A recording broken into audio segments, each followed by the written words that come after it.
Hello students, physics सारथी आज आपके सामने पुनः आ गए क्लास 10th मैथ्स का एक नया वीडियो लेकर। बहुत ही इंटरेस्टिंग है स्टूडेंट्स। मैं पढ़ाता रहूँगा मैथ्स। पढ़ने में तुम माहिर बन जाओ और चाहे तुझे मंजिल मिले या ना, परंतु एक अच्छा मुसाफिर बन जाओ। इन्हीं शब्दों के साथ मैं स्टूडेंट्स आपको यह स्टार्ट करने जा रहा हूँ। Pair of linear equations in two variables, दो चर वाला रैखिक समीकरण। इसको मैं प्रीवियस क्लास में पढ़ाया था। A linear equation in two variables. The standard form of the linear equation in two variables is a1x plus b1y plus c1 equal to 0. This is the equation number 1. And a2x plus b2y plus c2 equal to 0. This is equation number 2. Students, ये जो आप देख रहे हैं इसमें आपको मैंने बहुत सारी चीज़ें बताए थे, कॉन्सेप्ट भी बताया था।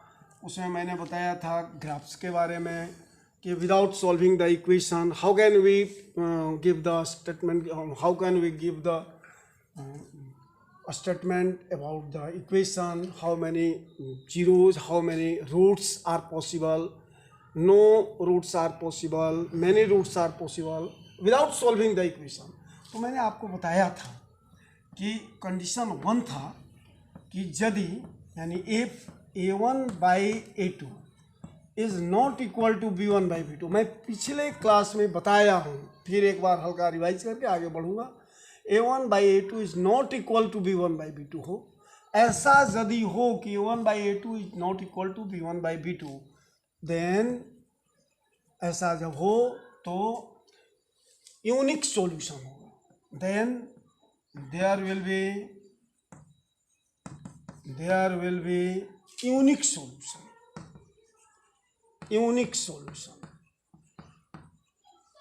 and its graph will be intersect to each other. Its graph will intersect to each other, इसका ग्राफ एक दूसरे को काटेगा और यूनिक सॉल्यूशन होगा। स्टूडेंट्स, ग्राफ ऐसा होगा, कहीं ना कहीं ये एक्स एक्सिस है, ये एक्स डैश है, वाई है, this is y dash origin. यदि एक ग्राफ ऐसा आया और दूसरा ऐसा आया तो यहाँ यही यूनिक सॉल्यूशन है। यहाँ से एक परपेंडिकुलर ड्रॉ कर देते हैं। एक्स एक्सिस को जिस पॉइंट पर काटता है, मान लो यहाँ 2 पर काटा तो एक्स का वैल्यू 2 हुआ और वाई का वैल्यू भी 1 और 2 तो 2 हुआ। तो जहाँ पर इंटरसेक्ट करता है वहाँ से एक्स और वाई एक्सिस पर परपेंडिकुलर ड्रॉ कर देते हैं, और जहाँ पर इंटरसेक्ट करता है परपेंडिकुलर एक्स पर तो वह एक्स का वैल्यू होता है, वाई पर जहाँ काटता है वाई का वैल्यू होता है। सेकंड थिंग है, हाँ, आप कह रहे हो कि सर ये तो बहुत अच्छी बात आप बता रहे हैं, ये तो आज हमको कॉन्सेप्ट मिल गया। स्टूडेंट, आप ऐसा सोच रहे होंगे, अभी और मिलेगा कॉन्सेप्चुअल। ये a1/a2 is not equal to b1 by b2 था, ये मैं पढ़ाया भी था, लेकिन फिर एक बार देख लो। सेकंड थिंग है स्टूडेंट्स, सेकंड कॉन्सेप्ट है कि if a1/a2 is equal to b1 by b2 is not equal to c1/c2, ऐसा यदि हो then there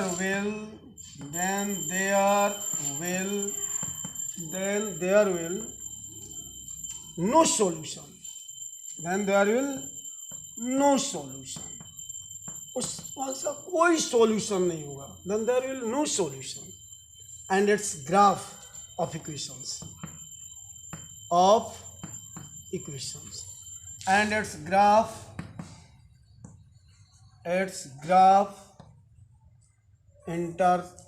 will be parallel to each other. इसका ग्राफ जो होगा पैरेलल टू ईच अदर, इसका ग्राफ एक दूसरे के पैरेलल होगा। ऐसा होगा graph students, x dash y dash, this is origin. ये ग्राफ होगा, ऐसा होगा, आइदर दिस टाइप और दिस। ओके स्टूडेंट्स, जब तक ग्राफ इंटरसेक्ट नहीं करेगा तब तक आपको सॉल्यूशन नहीं मिलेगा। ग्राफ इंटरसेक्ट करेगा तो सॉल्यूशन मिलेगा। ओके स्टूडेंट्स, तो थर्ड सॉल्यूशन आप देखिए, इसका थर्ड कॉन्सेप्ट क्या है। If a1 by a2 is equal to b1 by b2 is equal to c1 by c2, ऐसा जब हो, then there will be infinite solution. इसके इनफाइनाइट सॉल्यूशन होंगे, and its graph coincide to each other,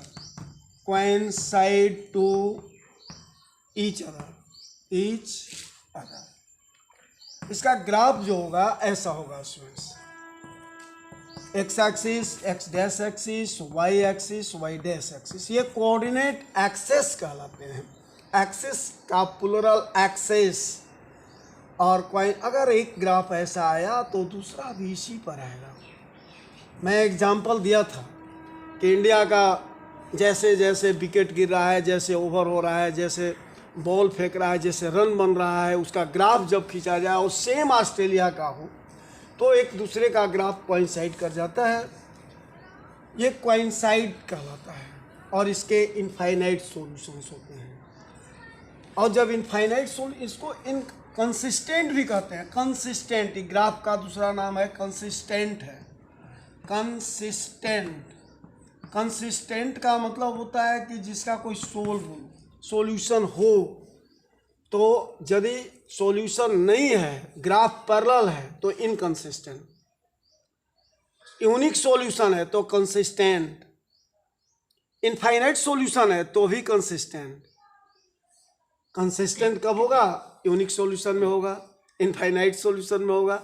और जब कोई solution नहीं मिल रहा है तो उस केस में नो सॉल्यूशन में इनकंसिस्टेंट होता है, ग्राफ इनकंसिस्टेंट होता है।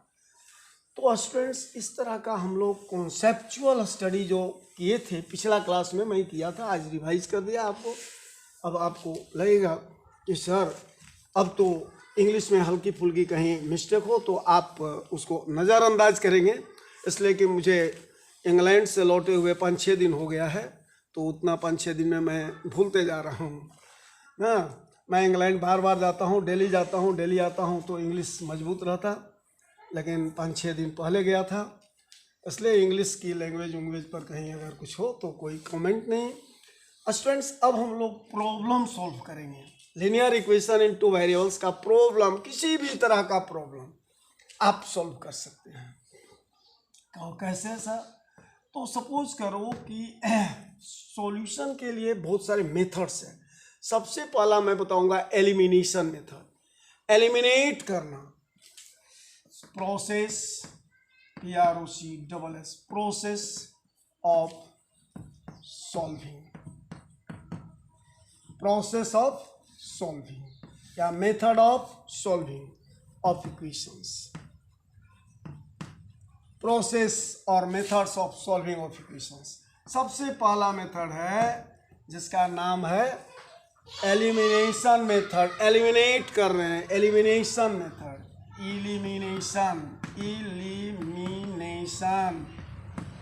मेथड। इलिमिनेट करना मतलब लुप्त करना, काट देना। जैसे इक्वेशन दिया हुआ है, मान लो यहाँ दिया हुआ है 5x minus 2y equal to 11, 5x minus 2y equal to 11. This is the equation number 1. And 3x plus 3x plus 4y is equal to 17. ये इक्वेशन 2 है। मान लो यह दिया हुआ है 5x minus 2y equal to 11 and 3x plus 4y equal to 17. ये दो equations दिए हुए हैं, हमें सोल्व करना है। We have to find the what to mean by solution, what to mean by solving. अगर आपसे कोई कहे कि सॉल्व कीजिए अब दिमाग में आपको एक नई चीज़ आ जाती है कि सर सोल्व करना का माने क्या होता है, सोल्व करें, इसका माने क्या हुआ?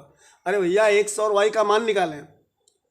सोल्व करें का मतलब एक्स और वाई का मान निकालें ना, यानी वेरिएबल का वैल्यू फाइंड करें, वही हुआ सोल्व करना। और क्या हुआ? सोल्व करने का मतलब क्या हुआ? Find the value of variables. तो एलिमिनेशन मेथड में हम लोग क्या करते हैं कि एक को बराबर कर देते हैं। एलिमिनेशन मेथड में एक को बराबर करते हैं। किसको बराबर करूं? तो आप दिमाग में पहले बैठा लीजिए कि मैं वाई ही को बराबर करूंगा, हमेशा वाई को बराबर। जब एक्सपर्ट बन जाए तो किसी को कर सकते हैं, but at the time of learning if you are learner then दिमाग में सेट कर लो कि मैं वाई कोएफिशिएंट को बराबर करूंगा। तो यहाँ पर कोएफिशिएंट ऑफ वाई 2 है, यहाँ 4 है। तो यदि स्टूडेंट इक्वेशन 1 में 2 से मल्टीप्लाई कर दें, इक्वेशन 1 इंटू 2, तो 2 2 जा 4 हो जाएगा, ये भी 4 है, हो गया। प्लस इक्वेशन 1, इक्वेशन 1 में 2 से मल्टीप्लाई करो, यानी 5 ऐसे लिख दो, 5x minus 2y, 5x minus 2y equal to 11 into 2, and this 3x plus 4y equal to 17 हो गया।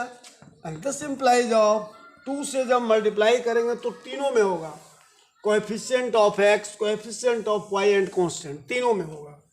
2 5 जा 10x माइनस 2 2 जा 4y, 11 2 जा 22, and this 3x plus 4y equal to 17. Students, now this be cancelled. Adding कर रहे हैं, add में no changing of sign, sign no change ना, साइन नो चेंज, नहीं चेंज करेगा तो कट गया। 13x equal to 2 and 7 9, 2 and 1 3, 13x equal to 39। तो x बराबर क्या होगा? तो यहाँ पर दोनों के बीच में गुना है, मल्टीप्लाई है। तो मल्टीप्लाई को जब चेंज करेंगे, लेफ्ट से राइट साइड भेजते हैं तो वह डिवाइड बन जाता है, और ऐड को भेजेंगे तो सब्ट्रैक्ट बन जाता है, एंड वाइस वर्सा, सब्ट्रैक्ट को भेजेंगे तो ऐड बन जाएगा। तो दिस 39/13, दिस 3 टाइम्स में कट गया, यानी x बराबर 3 एगो तो आंसर हो गया। अब स्टूडेंट्स यहाँ ही हम लिख दे रहे हैं, putting the value of x, putting the value of x in equation 2 या 1, दोनों में जिसमें आपकी इच्छा है वही में रखें। हम 1 में रख दे रहे हैं, इन 1 में रखो, काहे कि शुरू में 1 है तो 1 में रखेंगे। 5x means 5 into 3 minus 2y, and this is equal to 11। 5 3 जा 15 माइनस 2y इक्वल टू 11, और 15 माइनस 11 इक्वल टू 2y, 15 में से 11 गया, यानी 4 इक्वल टू 2y, 2 2 जा 4, यानी y equal to 2। Students this is the answer. अब आप लास्ट में x और y का वैल्यू लिखते हैं। जैसे आप खूब स्नान कर लिए तो थोड़ा कंघी से हम झाड़ते हैं, उसके साथ वैज्ञानिक कारण है कि पानी माथे में न रहे, सर्दी खांसी न हो। हाँ, नहा तो लिए, अब बाल झाड़ने का मतलब क्या है? तो दोनों कारण है, सामाजिक कारण भी है और वैज्ञानिक कारण भी है, मैं वैज्ञानिक कारण, साइंटिफिक रीजन भी है। उसी प्रकार से यहाँ पर लास्ट में जब आप निकाल लेते हैं तो निकालने के बाद लास्ट में आप हैंस करके लिख दें, hence x is equal to 3 and y equal to 2, x equal to 3 and y equal to 2, this is hence. तो स्टूडेंट्स ना, नेक्स्ट हम लोग एक और प्रॉब्लम देखो, ये आप समझ गए होंगे, मुझे विश्वास है कि आप समझ गए होंगे। एलिमिनेशन मेथड है। एक और मेथड मैं बताऊंगा, वह दूसरा मेथड है सब्स्टिट्यूशन मेथड। मिटा दूँ, कॉपी कलम निकाल रहे हैं स्टूडेंट्स, मैं लाइव भी आऊँगा, मैं टाइम बताऊँगा, लाइव भी आऊँगा और लाइव क्लास भी आप देखेंगे। मैं समय बताऊंगा, इंतज़ार करें, बहुत इंतज़ार करना पड़ता है, इंतज़ार करें। पंखों को खोलो यारों, जमाना सिर्फ उड़ान देखता है। पंखों को खोलो यारों, जमाना सिर्फ उड़ान देखता है। दुनिया का हर शौक पाला नहीं जाता, कांच के खिलौने को हवा में उछाला नहीं जाता। इसलिए आप मैथ्स को खूब ढंग से पढ़ें। Now second method is substitution method. Which method? Substitution method. In this method, we find out the value of one variable and put in second. बाबू, छात्र छात्राएं जो भी आप वीडियो देख रहे हो, जो ऑनलाइन हो, जो लाइव क्लास मेरा देख रहे हो या बाद में भी जो देखते हो, वो भी समझें कि सब्स्टिट्यूशन मेथड में मैं पहले एक वेरिएबल का मान एक इक्वेशन से निकालते हैं और दूसरे इक्वेशन में उस वेरिएबल का मान रख देते हैं, सोल्व हो जाता है। बस बहुत सिंपल मेथड है। जैसे मान लो दिया हुआ है यहाँ 3x plus 7y, 3x plus 7y is equal to 26 and x minus y, मान लो x minus y equal to 2 ऐसे दिया हुआ है।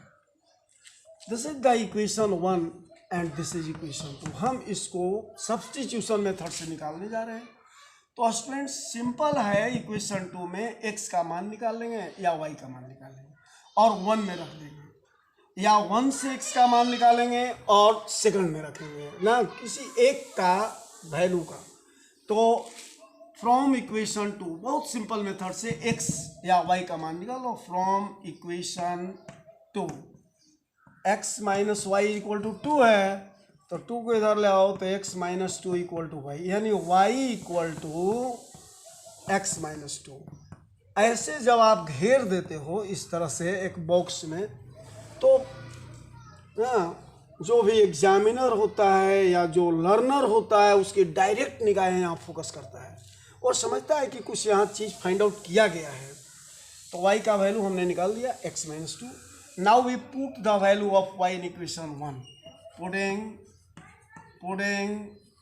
the value of y in equation 1 में रख दो।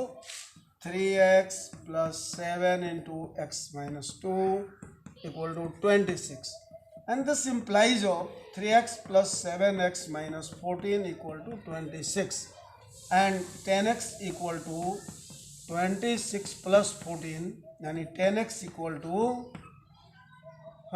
कितना हो जाएगा, 6 4 10, हाथ में 1 2 1 3 1 4, हाथ में 1। देखो पुराना ज़माना में हम लोग ऐसे ही करते थे, हाथ में 1। तो x is equal to 4, x equal to 4। अब x का वैल्यू 4 आ गया, इसलिए y बराबर, यहाँ देख लोगे स्टूडेंट्स, इसलिए y बराबर x माइनस 2 है, तो y इक्वल टू x का वैल्यू 4 माइनस 2 यानी 2 आ गया। Hence x equal to 4 and y equal to 2। Very very very good students. अब आप समझ रहे होंगे कि सब्स्टिट्यूशन मेथड क्या है। अब क्रॉस मल्टीप्लिकेशन मेथड भी बताएंगे और ट्रांसफॉर्मेशन मेथड भी बताएंगे नेक्स्ट वीडियो में। हमारा आप वीडियो देखते रहें। आप यदि अभी तक सब्सक्राइब नहीं किया है चैनल को तो आप सब्सक्राइब कर दें, इसलिए कि वीडियो आपके पास एकदम तुरंत पहुँचे, सबसे आगे सबसे पहले। A lot of thanks, bye student.